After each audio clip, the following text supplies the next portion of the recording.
The wet winter of 1943 settled over the Burmese frontier like a heavy shroud, filling every breath with moisture and the faint taste of rotting leaves. Dawn crept slowly across the sky, its gray light dissolving into a low blanket of mist that clung to the colossal trees and shifted in soft, ghost-like swirls. The jungle seemed alive with quiet whispers, the drip of water falling from vines, the distant cry of unseen animals, the rustle of branches touched only by the wind. Yet beneath all these natural sounds lay something else. Something wrong. A tension hidden inside the air, as if the earth itself was holding its breath. Kaito Moreno felt that tension long before he saw anything. He moved through the advanced British outpost with the silent steps of someone who wanted to be invisible. The mud sucked lightly at his boots, and his fingers, stained with the dye of countless leather repairs, brushed the straps of the supply crate he carried. The camp around him stirred lazily, still half asleep, unaware of the tremors beating across the distant hills. Kaito tried to focus on his assigned tasks, checking cord, patching makeshift sandals for the Gurkhas, tightening the straps of packs that weren't even his responsibility. But his mind drifted toward a memory he could never silence. His brother's face seemed to rise inside the swirling mist, as clear as if he stood before him. The same dark eyes, the same tired smile that had always carried more courage than the rest of them combined. Kaito felt a familiar stab of guilt, the one that lived inside his chest like a permanent wound. Months had passed, yet he could still hear the captain's voice calling the names of that patrol. His own name had been on the list, but when a mule had thrown a shoe the night before, he had volunteered to stay back and fix it. Just a quick repair, he'd said, just a single nail. He didn't know that patrol would vanish into the jungle without a trace. His brother, eager to fill the empty spot, had taken his place. Since that day, the world had grown smaller for Kaito, as if his own shadow weighed him down. Others saw only a shy, quiet man with hands meant for shoes, not rifles. The British soldiers treated him kindly enough, but without expectation. To them, he was only the sapper's helper, the logistic assistant who patched things no one cared about. And Kaito accepted that, even welcomed it. Fade into the background. Leave no mark. Avoid responsibility. Responsibility meant choices. And choices could lead to the kind of regret that gnawed a man to the bone. But that morning, something shifted in the air. A vibration. A low, distant rumble. At first, Kaito thought it might be thunder rolling through the valley. Then came the sharper sound, the crack of branches snapping under weight. The engines followed, dozens of them, muted by distance but unmistakable. Trucks or armored carriers. Japanese forces moving fast. The British sergeant in charge of the outpost tried to rally the men, but the camp was too small, too exposed, too fragile. Orders came in fragments, half lost in the rising panic. Fall back. Radio silence. Regroup it. The rest vanished under the growing roar. Kaito watched the soldiers scattered into the undergrowth, each choosing a different direction, hoping to slip to the tightening net before it closed entirely. He hesitated for one heartbeat too long. When he finally turned to flee, the forest around him erupted with distant shouts. The enemy was not simply approaching. They were surrounding. Thin columns of soldiers moved between the trees in wide arcs, their silhouettes gliding like shadows through the thick mist. Kaito ducked behind a root system the size of a cottage, pressing his body flat against the damp earth. His breath came fast. His heartbeat hammered in his ears. He had no weapon, no orders, no allies in sight. His hands trembled as he searched his pockets, hoping for anything that could help him survive. All he found were the small things he always carried. A sliver of thread, a strip of leather, and a single bent 10-cent nail he used for adjusting saws when proper supplies ran short. He turned the nail between his fingers, feeling its weightless simplicity, its mild imperfections. It was nothing, just a discarded tool and afterthought. Yet as he listened to the advancing footsteps, something unexpected stirred inside him. A memory, not of his brother's death, but of their childhood workshop back home. A place that smelled of wood polish and drying leather. A place where his father had taught them the craft. Not only shaping shoes, but solving problems. Predicting weak points. Manipulating small forces to create larger effects. A good craftsman, his father used to say, sees the world in terms of tension. Every object wants to move. You just need to understand how. Kaido closed his fingers around the nail. It wasn't a weapon, but it was something he understood, something he could control. And suddenly a thought formed inside him, quiet at first, then growing sharper. I cannot outrun 70 men, but I might confuse them, not with strength, not with firepower, but with misdirection, with illusion, with the same careful mind that understood how the smallest pressure could change the shape of a shoe, and maybe the path of a soldier. A strange calm settled over him. Fear didn't disappear, but it shifted, clearing just enough space for decision, for responsibility. The very thing he had avoided since his brother died. He moved deeper into the jungle, keeping low, listening to the enemy's rhythm, studying their formation through the weaving mist. His heart still thudded heavily, but his hands grew steady. He began testing roots, branches, vines, feeling their elasticity, their break point, the way sound traveled through them. The terrain itself was a giant workshop, and he could read it the way others read maps. The enemy columns narrowed. Voices grew louder. Kaido slipped between trunks like a shadow. And somewhere deep inside him, beneath the fear, beneath the guilt, something woke up, something patient, something precise. The first idea came suddenly, small and humble, born from the bent nail in his palm. But he sensed, without fully understanding why, that this small idea would change everything. The first trap was nothing more than a whisper in the forest, a tiny manipulation so subtle that no one but a craftsman would bother attempting it. Kaido positioned himself beside a fallen log, whose inner fibers had rotted to a sponge-like softness. He drove the bent nail halfway into a thick root and tied it to a vine stretched under gentle tension. Then he linked the vine to a brittle branch balance overhead. It was not designed to injure anyone. It only needed to sound deliberate. In the jungle, intent echoed louder than impact. A single sharp crack, something that didn't belong to wind or animal, could change how a man interpreted the shadows around him. When the first Japanese scout brushed past a vine and triggered the mechanism, the sudden pop of breaking would ring through the mist like a warning shot. The soldier froze, scanning the jungle with a stiff, practiced caution. Two others fell into formation behind him, rifles raised. Their language reached Kaido in fragments, question, suspicion, a hint of nervous uncertainty. He watched from a cluster of roots, his body pressed low, his fingers splayed against damp soil. He knew soldiers were trained to expect ambushes in terrain like this. And the sound had told him exactly what he needed it to. Someone is waiting for you. From that moment forward, Kaido stopped thinking like a fleeing man and started thinking like a craftsman turned strategist. He studied the terrain for places where sound would bounce or distort. He searched for roots shaped like natural tripwires, for hollow logs that could mimic distant footsteps if struck at the proper angle, for clusters of bamboo that could rattle like metal when disturbed. Each discovery built on the previous one. Each small deception blended with the landscape, until even he struggled to see where the forest ended and his handiwork began. The Japanese unit, 74 men strong, advanced slowly now, pausing often, scanning the undergrowth. Their caution was the first sign that Kaido's strategy was working. An entire column moved with rigid uncertainty, their footsteps measured and wary. That hesitation was his fuel. Every second they wasted searching for enemies that did not exist was a moment bought for the British forces retreating in the distance. Kaido imagined his former officers regrouping miles away, unaware that a single Sapatero was shaping the rhythm of the battlefield behind them. But with every small success came a new weight. They will eventually find me. That truth settled in his stomach like cold iron. He had no rifle, no sidearm, no rations, only the jungle and the few objects in his pockets. Each action he took tightened the noose around him. If the Japanese discovered that the phantom force was only one man, the hunt would intensify. Still, he continued.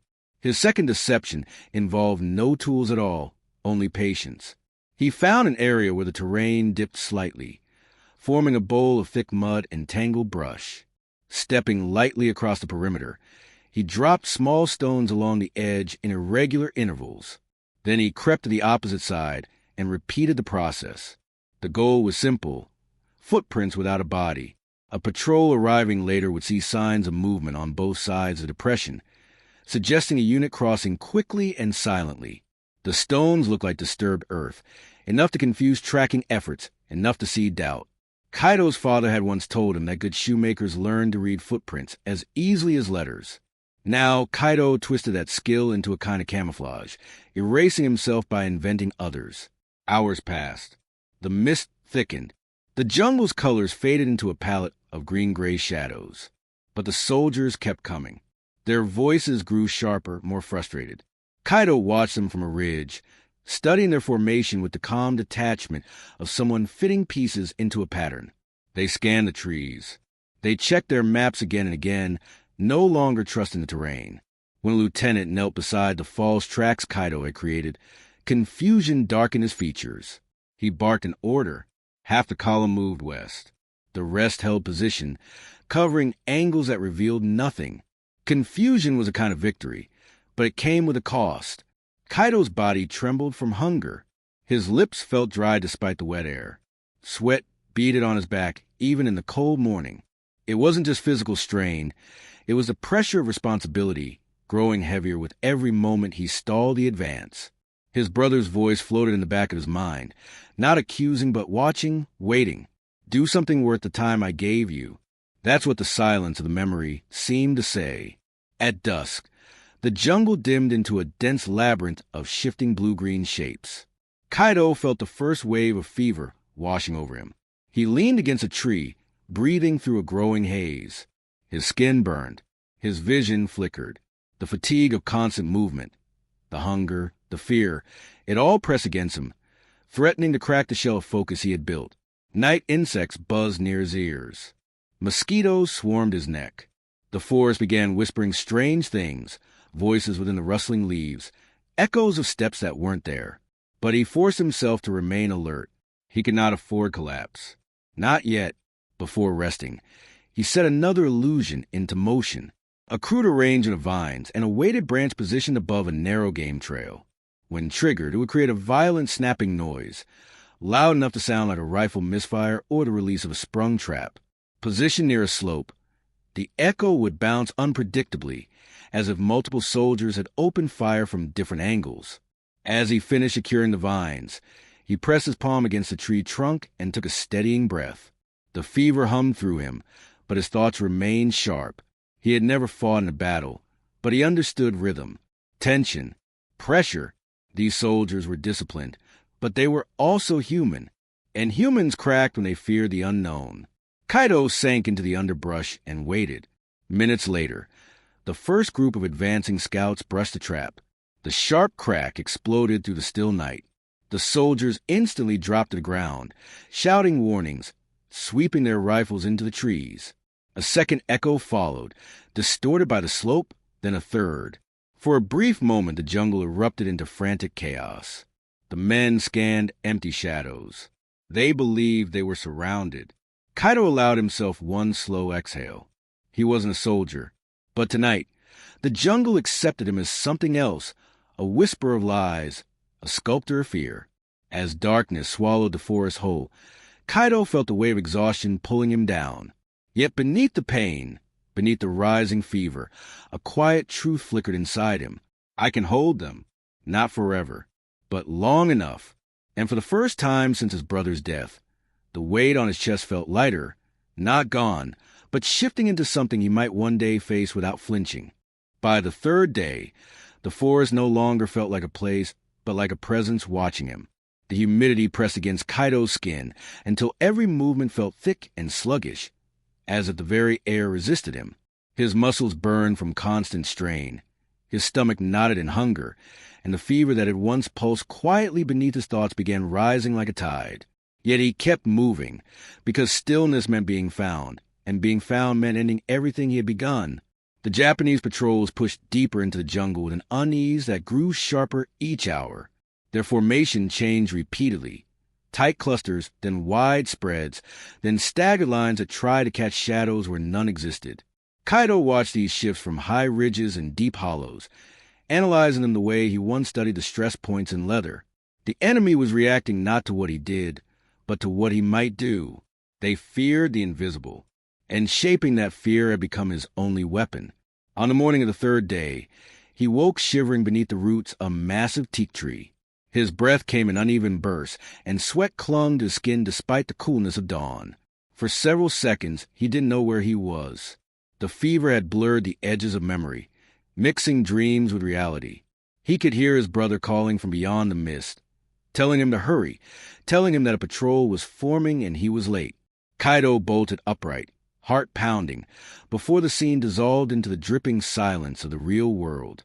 He pressed his hand against the damp soil until the shaking in his fingers calmed. He needed to stay present. He needed to stay alive. The traps, the illusions, the misdirection, all of it worked only because he remained hidden and in control. Panic would destroy everything. He reminded himself of this as he forced his trembling legs to stand. The enemy's search pattern that morning tightened into a fan formation sweeping southeast. Their officers barked commands with growing impatience. Kaido could hear tension in their voices from nearly 100 meters away. Rumors were spreading among them. Rumors of a hidden Allied detachment that was guiding them into a kill zone. Rumors of snipers moving silently among the branches. None of it was true, but Kaido carefully nurtured each misunderstanding with every action he took. He set up decoy sounds along a ridge by arranging bamboo reeds under slight pressure so that a single disturbed stem would release a chain reaction of rattles. Then, further downhill, he wove 3 vines together and attached them to dried seed pods whose hollow interiors created sharp clicks when struck. These sounds mimicked distant scout signals. He placed each arrangement exactly where sound would carry longest across the thick air, forcing the enemy to overestimate the number and location of supposed Allied troops. And as always, he used the bent nail, his unlikely companion, driving it into roots, wedges, or bark whenever he needed a pivot point. A small piece of metal, almost worthless on its own, had become the silent hinge upon which an entire operation turned. Yet the more tricks he planted, the more his body deteriorated. His fever rose in waves that blurred the edges of his vision. His legs felt heavy, and his steps grew clumsy. Once, he stumbled into a thorn bush and bit down on his sleeve to keep from crying out. The pain grounded him, anchored him. Without it, he feared he might drift into the hallucinations forming in his mind, hallucinations where his brother walked ahead of him, leaving footprints in the mud that faded before Kaido could reach them. By the 4th day, rain hammered the canopy in violent bursts. The downpour muffled distant sounds but amplified the jungle's inner echo, turning each movement into a trembling whisper. Kaido used the storm to his advantage, revisiting earlier paths and altering them so they appeared freshly disturbed. He dragged branches in zigzag patterns across muddy slopes, creating the impression of hurried troop movement. He positioned 2 logs to fall in sequence when water loosened their supports, staging the illusion of men chopping down firewood or clearing field to fire. The Japanese scouts found these signs and reported them upward. Their officers grew visibly unsettled. The terrain was twisting their logic into knots. The deeper they searched, the more certain they became that an entire Allied unit shadowed them just beyond sight. But Kaido's survival was not guaranteed. His fever reached a point where thoughts flickered like candle flames, bright one moment and fading the next. Hunger carved into his stomach until each step felt like someone had tied weights to his ribs. His hands shook whenever he reached for vines or branches, forcing him to pause and breathe through the dizziness. Several times he thought he saw his brother again, sometimes urging him forward, sometimes silently accusing him of surviving when he should have died. At one point he collapsed beside a fallen palm, too weak to rise. Rain poured over him, soaking his clothes, turning the ground beneath him to thick sludge. He lay there for minutes, maybe hours, listening to the distant thrum of marching boots. The enemy was closing in. His body wanted to surrender to the mud and fever, to let the world narrow into a final quiet place. But then he thought of the patrol list, the single moment when his brother stepped forward in his place. He thought of the mule's shoe that had needed fixing, the 10-cent nail he had used, the way his brother had smiled and said he would return before sunset.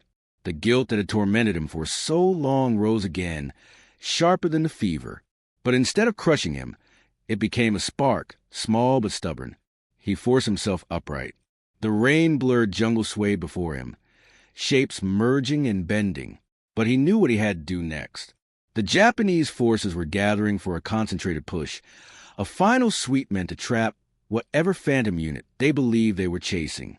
Kaido had slowed them for days, but now they were adjusting, tightening their perimeter. If he didn't create a larger illusion, something powerful enough to reshape their understanding entirely, they would eventually corner him. He needed something bold, something that could stretch across the jungle and reach every listening ear.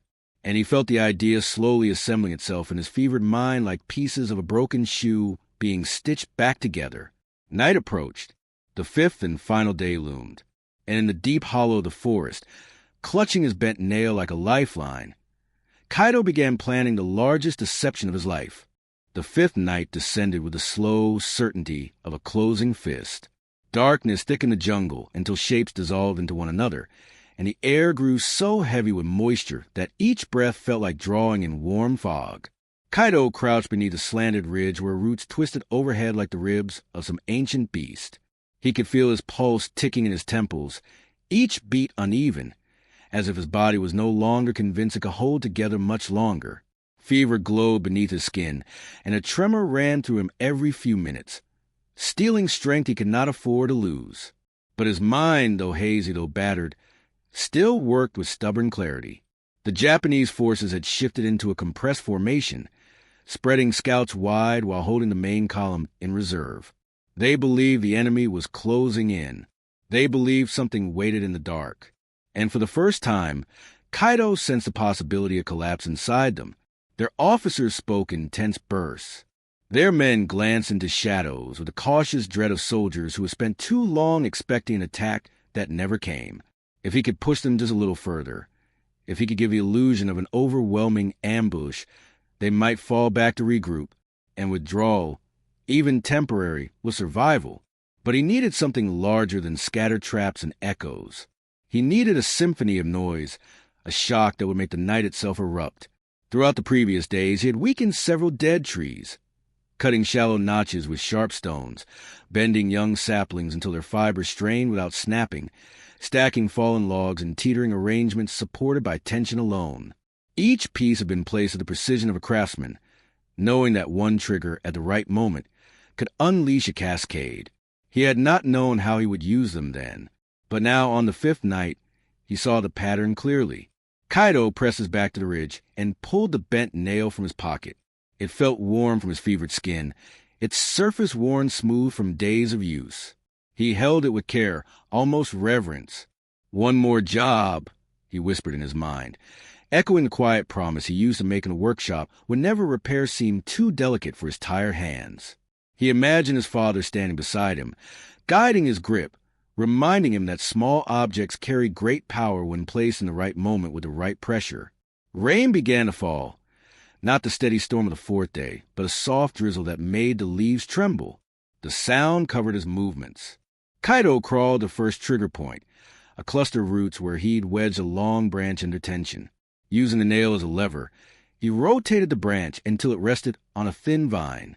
The tension was so precise that a single touch would cause the branch to whip upward with force. He moved to the second point, then the third. Each trigger fed into the next, forming a chain of future noises. Cracks, snaps, thuds, echoes. What he needed was a spark that would begin the cascade. Something small, something controlled, and he knew exactly where to place it. He climbed halfway up a slope where a tall, dead tree leaned precariously against a dense tangle of branches. He had weakened its base 2 days earlier, the fibers now strained under their own weight. All he needed was a nudge, one precise shift, and the tree would fall, striking another dead trunk. He had propped an angle, which would slam into a stack of rotted logs balanced on a ridge. The echoes would bounce across the valley, amplified by the natural acoustics of the terrain, sounding like explosions, like coordinated strikes, like dozens of soldiers forcing the ambush forward. Kaido braced himself against the tree. His hands trembled violently, not from fear, but from the fever burning deeper by the hour. He forced his breathing steady and wedged the bent nail into the notch he had carved earlier.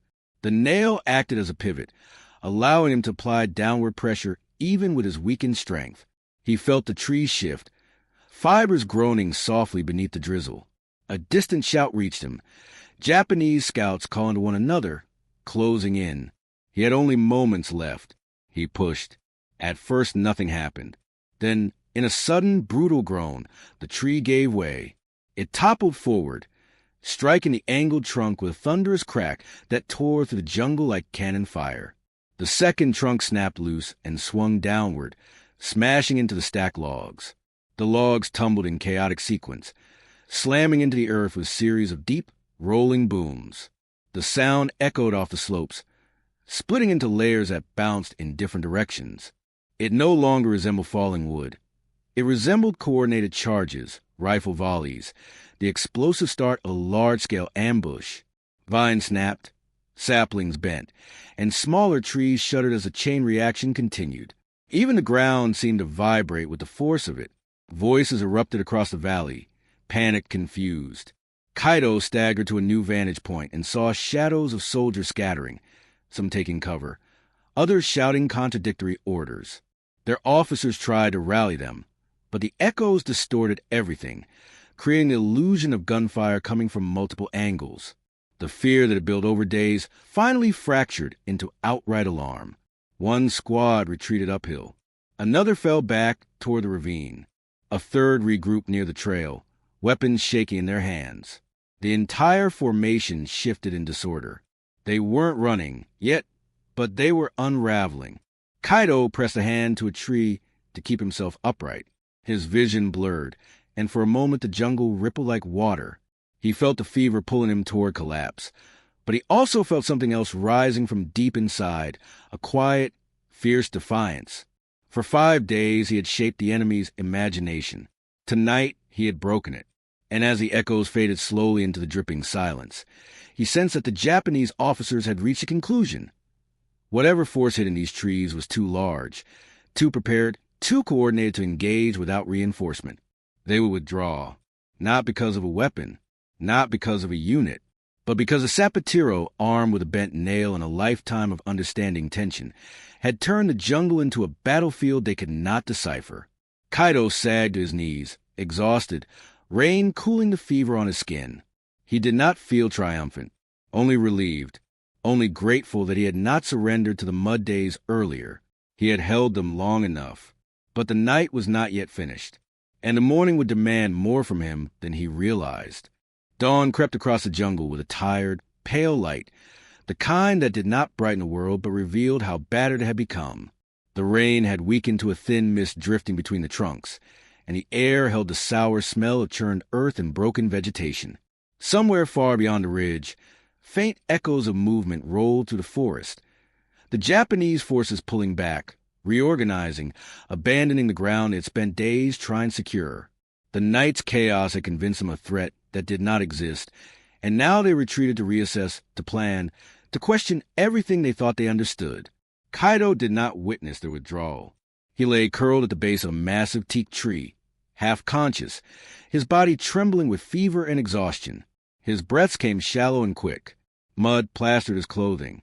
His fingers, once so steady and precise, twitched involuntarily as if still shaping invisible traps. He felt both unbearably heavy and strangely hollow, as though all that kept him tethered to the world was the damp earth beneath him. He drifted in and out of awareness.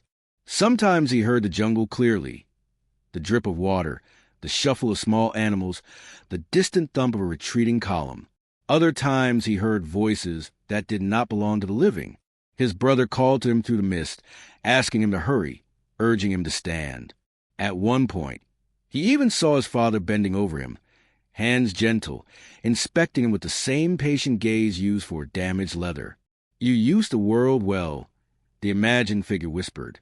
"You saw the tension and you understood it. But these visions faded each time he blinked, replaced by the brutal ache of fatigue and the sharp regret of knowing he was too weak to move. For the first time in 5 days, he allowed his mind to accept what his body had known since the second sunrise. He might die here, not caught by soldiers, not under gunfire, but simply consumed by the jungle while the world marched on without him. Yet even in that fragile moment, he felt something shift inside. Not fear, not guilt, something quieter, something earned. He thought of his brother, not the memory twisted by regret, But the real one, the man who had stepped forward without hesitation, who had believed that stepping in for Kaido was not a burden, but an act of love. Maybe, Kaido realized, his brother would not have wanted him to live the rest of his life as a shadow. Maybe the guilt he carried was not a punishment he deserved, but a weight he had chosen because he believed suffering was the only way to honor loss. But the jungle had shown him another path. His actions over these past 5 days had not erased his guilt, but they had transformed it. The burden had not disappeared.